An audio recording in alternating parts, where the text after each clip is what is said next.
بسم اللہ الرحمن الرحیم اللہم صل علی محمد وآل محمد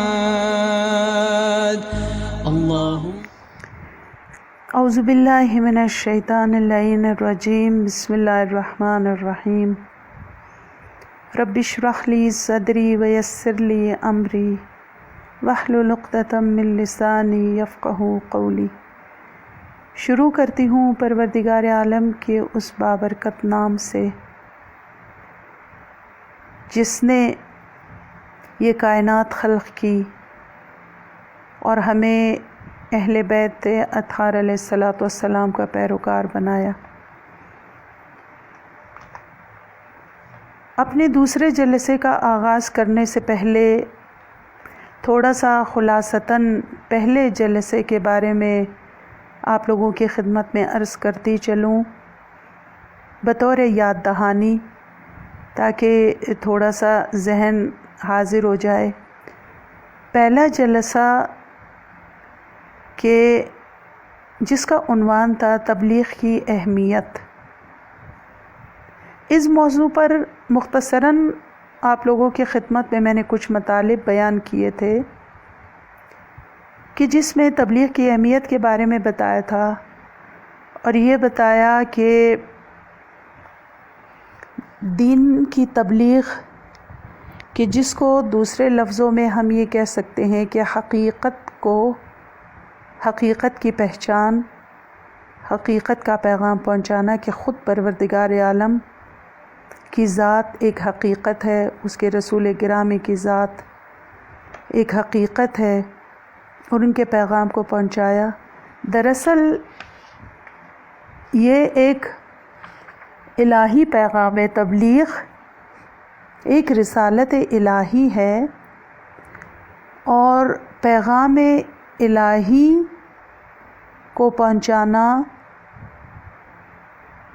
ہر ایک مبلغ کا کام ہے، اور کیونکہ یہ الہی پیغام ہے، رسالت الہی ہے اور پروردگار عالم کا پیغام ہے، سو دین اور دنیا کی بھلائی اسی پیغام میں ہے، معاشرے کی مشکلات کا حل اسی پیغام میں ہے۔ ایک خطیب رسالت الہی کا مبلغ ہے، اور یہ رسالت الہی وہی پیغام ہے جو انبیاء و اوصیاء الہی لے کر آئے، اور تمام انسانوں کی دین اور دنیا کی بھلائی اسی میں ہے۔ یہ خلاصہ پہلے جلسے کا تھا۔ آج دوسرے جلسے میں آپ کی خدمت میں کچھ اصول فن خطابت کے بارے میں بیان کرنا چاہوں گی، کیونکہ ایک مبلغ کو فن خطابت کا ہنر آنا چاہیے، اور اس فن خطابت کے کچھ اصول ہیں، کچھ روش ہیں جن کو ہمیں سیکھنے کی اشد ضرورت ہے۔ کیونکہ یہ ایک رسالت الہی ہے، سو اس وجہ سے کوئی عام انسان، معمولی انسان کا پیغام نہیں کہ ہم ایک پیغام یہاں سے وہاں پہنچائیں، سو اس کے لیے کچھ روش ہیں، کچھ اصول ہیں کہ جس کو ہمیں سیکھنے کی ضرورت ہے۔ اور پہلے آپ کی خدمت میں یہ عرض کرتی چلوں کہ خطابت جو ہے صرف ایک مجمع میں بات کرنا اور گفتگو کرنا نہیں ہے، بلکہ کیا ہے، لوگوں کے جذبات کو ابھارنا ہے۔ اس خطابت میں ایک خطیب کو لوگوں کے جذبات کو ابھارنا ہے، چاہے وہ کسی نیک کام کے انجام دینے کے بارے میں ہو یا کسی عمل سے روکنے کے متعلق ہو۔ بس ایسی گفتگو کرنی چاہیے کہ سننے والوں کے عمل ترک کرنے یا عمل کو انجام دینے کا باعث ہو۔ اسی لیے خطابت ایک فن ہے یا ایک ہنر ہے، جو بھی آپ کہہ لیں، ایک فن ہے یا ایک ہنر ہے، اور اس کے کچھ خاص اصول اور روش ہیں کہ جن کو سیکھنے کی ضرورت ہے، اور اس میدان میں قدم رکھنے سے پہلے ہمیں آگاہی ہونی چاہیے اس کے اصول اور روش سے۔ مثال کے طور پہ میں پہلے عرض کرتی چلوں کہ ہمیں ایسی گفتگو کرے کہ سامعین کے، مخاطبین کے احساسات جو ہیں، مثلا جیسے جہاد، انفاق، خدمت گزاری، ایثار وغیرہ، ان کی یہ جذبات ہم ابھاریں، ان کی یہ جذبات تحریک ہوں۔ یا پھر دوسری صورت میں جیسے گناہ، سستی، ڈر اور خوف، تکبر، لالچ، دنیا گرائی، خودخواہی جیسے امور سے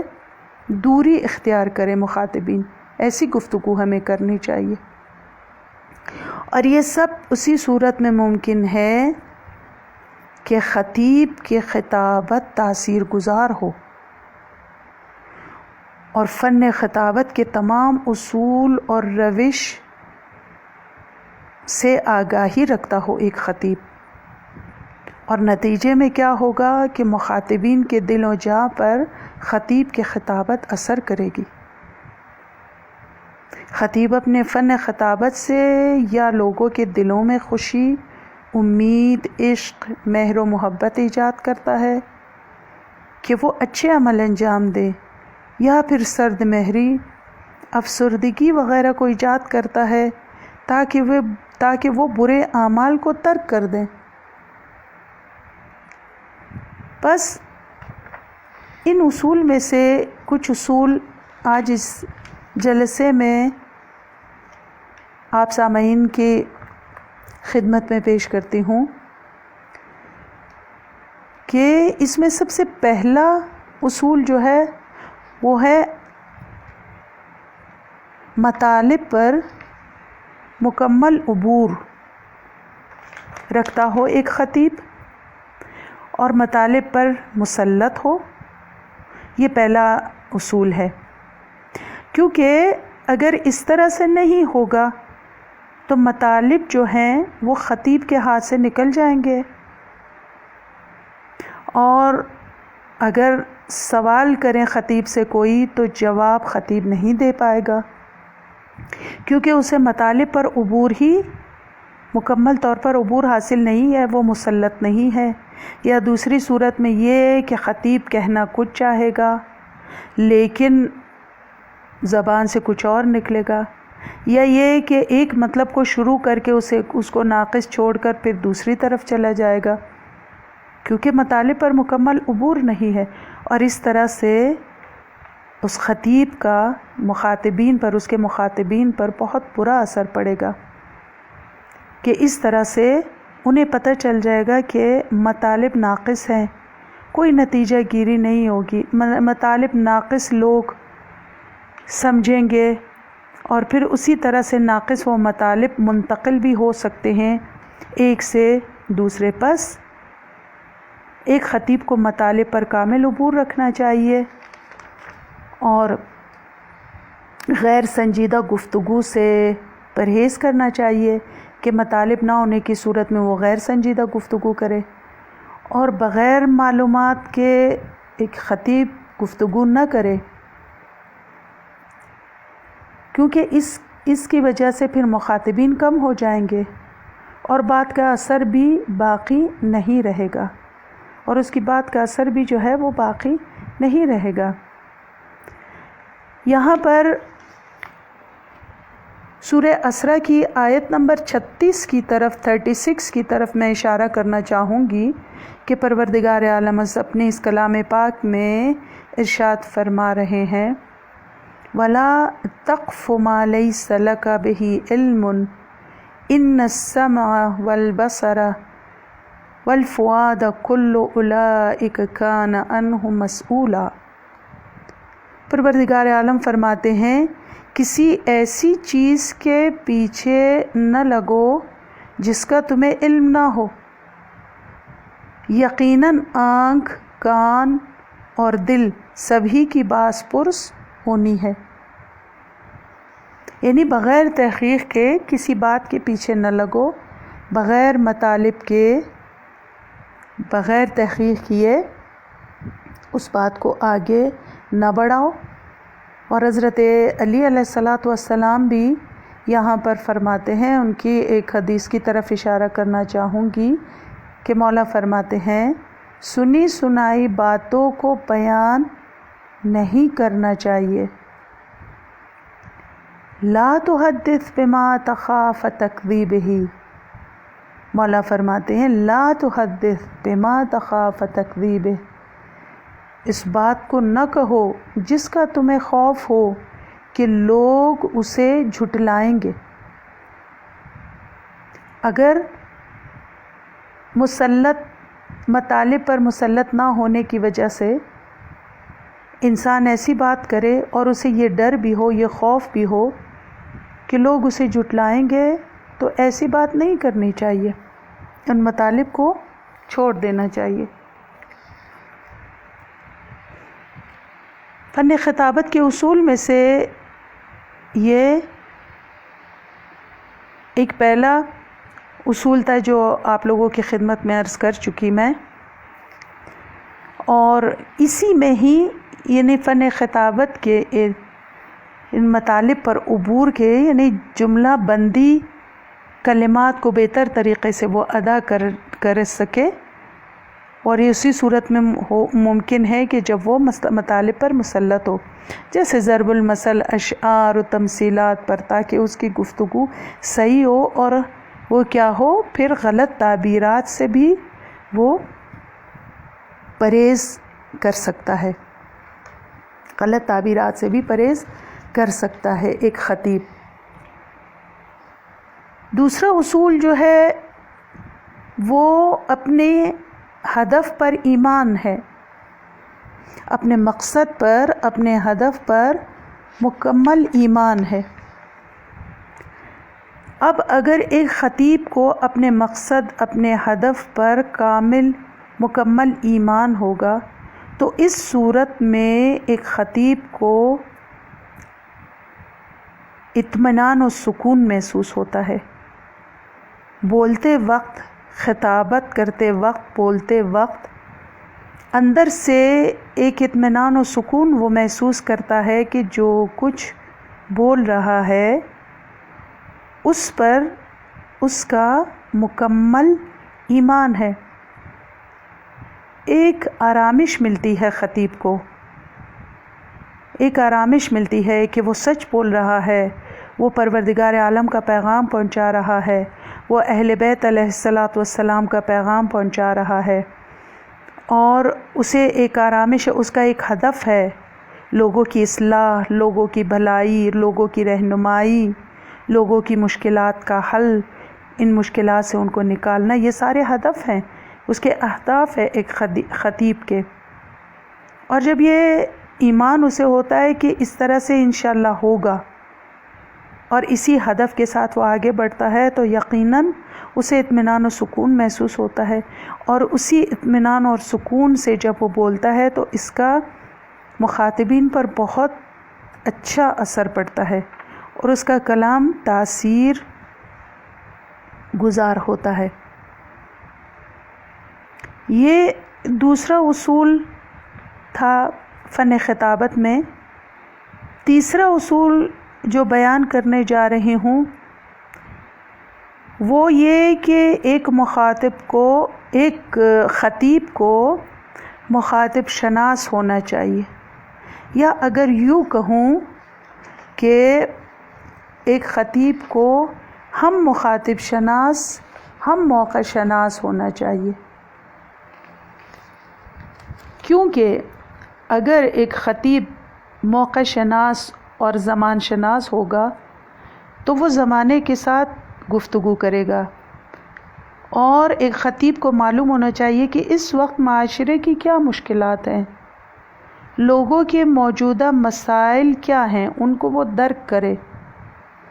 حالات حاضرہ پر کڑی نظر رکھے، زمان و مکان و مخاطبین کے مطابق گفتگو کرے اور مختلف پہلوؤں پر گفتگو کرے. اگر وہ موقع شناس ہوگا، مخاطب شناس ہوگا، اسے مخاطب شناس ہونا چاہیے، اور اسے معلوم ہونا چاہیے کہ اس کے مخاطبین بڑے ہیں، بچے ہیں، جوان ہیں، پڑھے لکھے ہیں یا ان پڑھ ہیں، ان کے مشکلات و مسائل کیا ہیں، ایک خطیب کو ان سے آگاہی ہونی چاہیے کہ ان کے مشکلات و مسائل کیا ہیں۔ اور یہاں پر ایک خوبصورت حدیث ہے حضرت علی علیہ السلام کی، جو کہ وہ پیغمبر گرامی اسلام کے بارے میں ارشاد فرماتے ہیں کہ طبیب دوار بالطب قد احکم مراحمہ و احمى مواسمہ۔ حضرت علی علیہ السلام پیغمبر گرامی اسلام کے بارے میں فرماتے ہیں کہ پیغمبر گرامی اسلام ایک چلتے پھرتے طبیب تھے، طبیب دوار۔ پیغمبر گرامی ایک ایسے طبیب تھے کہ جن کے ایک ہاتھ میں مرہم تھا اور ایک ہاتھ میں سرجری کے حالات تھے۔ جہاں ضرورت ہوتی مرہم کی یعنی مہر و محبت کی تو وہ اس سے کام لیتے، یعنی اس مرہم سے کام لیتے، مہر و محبت سے، صلح سے، دوستی سے کام لیتے۔ اور جہاں سرجری کی ضرورت ہوتی یعنی دوسرے ہاتھ میں جو سرجری کے حالات تھے، یعنی جہاں پر پیغمبر گرامی اسلام دیکھتے کہ وہاں پر مہر و محبت سے، صلح و آشتی سے، درگزشت سے، بخشش سے کام نہیں ہو رہا، تو پھر وہ وہاں پر پیغمبر گرامی اسلام ان سرجری کے حالات سے استفادہ کرتے۔ اس کو ہم یوں بھی کہہ سکتے ہیں کہ پھر جنگ ہوتی۔ تو یہ خوبصورت حدیث حضرت علی علیہ السلام کے بارے میں کہ اس بات کی طرف اشارہ ہے کہ ایک خطیب کو مخاطب شناس، موقع شناس، زمان شناس ہونا چاہیے، اسے پتہ ہونا چاہیے کہ اس کے مخاطبین کو اس وقت کیا مشکلات ہیں، ان کی مشکلات کو درک کر سکے اور پھر اسی راہ سے، اسی طرح سے ان کی مشکلات کو اور اپنے گفتگو کا رخ بھی اسی طرف موڑ دے۔ یہ تیسرا اصول تھا جو کہ آپ عزیزان کی خدمت میں بیان کر چکی۔ چوتھا اصول بھی بیان کر دوں کہ چوتھا اصول ایک فن خطابت میں جس کی رعایت ایک خطیب کو کرنی چاہیے وہ ہے رہنمائی۔ ایک رہنما کی حیثیت ایک خطیب کو حاصل ہونی چاہیے، ایک خطیب کو ہونا چاہیے کہ خطابت میں، اس کی خطابت میں رہنمائی ہو، ایک خطیب کے خطابت میں رہنمائی ہو اور مخاطبین کے مشکلات کا حل ہو، اور وہی خطیب ہی کامیاب ہے جس کے خطابت میں رہنمائی کا عنصر پایا جاتا ہو، جس کے خطابت میں رہنمائی کا عنصر پایا جاتا ہو، کیونکہ لوگوں کو مادی مشکلات ہیں، لوگ مادی مشکلات میں، کچھ لوگ مادی مشکلات میں گرفتار ہیں، کچھ لوگ اقتصادی مشکلات میں گرفتار ہیں، کچھ اجتماعی مشکلات میں گرفتار ہیں، کچھ معنوی مشکلات میں اور کچھ فردی مشکلات میں گرفتار ہیں، اور لوگوں کو ان تمام مشکلات میں مادی ہو، چاہے اقتصادی ہو، چاہے اجتماعی ہو، معنوی ہو، فردی ہو، ان مشکلات میں انہیں رہنمائی چاہیے۔ اور فن خطابت میں ایک خطیب لوگوں کو ان مشکلات سے نکالے، ان کی رہنمائی کرے، ایک خطیب ان کی رہنمائی کرے، اور یہ یاد رکھے اور اس بات کا خیال رکھے کہ اس رہنمائی میں اصلاح کا پہلو ہو، تاکہ معاشرے میں اگر کوئی کمزوری ہو تو وہ دور ہو، اگر معاشرے میں، اگر مخاطبین کے، اگر لوگوں کے ذہنوں میں کوئی ابہام، کوئی شک و شبہ ہو تو وہ دور ہو جائے، وہ رہنمائی کرے، واضح اور روشن بات کرے اور اشاروں اور کنائیوں میں کلام نہیں کرے۔ اور اگر اس طرح کے کوئی شکوک و شبہات ہوں ان کے ذہن میں تو ان کی رہنمائی کرے، ان کے سوالوں کا جواب دے، ان کی رہنمائی کرے، ان کی اصلاح کرے، ان کے معاشرے میں موجود کمزوریوں کو دور کرنے کی کوشش کرے۔ یہ ایک خطیب کا کام ہے، اور فن خطابت میں رہنمائی ایک بہت اہم عنصر ہے، ایک بہت اہم اصول فن خطابت میں ایک بہت اہم حصہ ہے رہنمائی کا، کیونکہ اس وقت جب ہم دیکھتے بھی ہیں اپنے معاشرے میں تو ہر طرف ہمیں مشکلات ہی مشکلات نظر آتی ہیں، اور یہ مشکلات مختلف صورت میں ہے، اقتصادی، اجتماعی، معنوی، فردی، لوگ مشکلات میں گرفتار ہیں۔ پس اگر کوئی ان کو رہنمائی کرے تو وہ اس کا استقبال کرتے ہیں، اور وہی خطیب کامیاب بھی ہے، اس کی بات کا اثر بھی ہے کہ وہ ایک رہنما کی حیثیت سے، ایک ہدایت گر کی حیثیت سے لوگوں کو ہدایت کے راستے پر لگا دے، لوگوں کی رہنمائی کرے، اور انہیں اور ان مشکلات میں ان کا، مخاطبین کا، لوگوں کا ساتھ دے۔ یہ بہت ایک اہم عنصر ہے۔ یہ چند اصول آپ عزیزان کی خدمت میں عرض کر چکی، انشاءاللہ کہ فائدہ مند اور کارساز ہوگا۔ فن خطابت کے اصول کے عنوان سے یہ چند اصول آپ عزیزان کی خدمت میں عرض کر چکی، اور دعا کرتی ہوں کہ پروردگار عالم ہم سب کو سچ بولنے اور سچائی پر عمل کرنے کی توفیق عنایت فرمائے، اور پروردگار عالم ہم سب کو یہ رسالت الہی پہنچانے کی توفیق عنایت فرمائے، اور ان کے تمام اصول و ضوابط کے ساتھ اس پیغام الہی کو مخاطبین لوگوں تک پہنچانے کی توفیق عنایت فرمائے۔ والسلام علیکم ورحمۃ اللہ وبرکاتہ۔ اللهم صل على محمد وآل محمد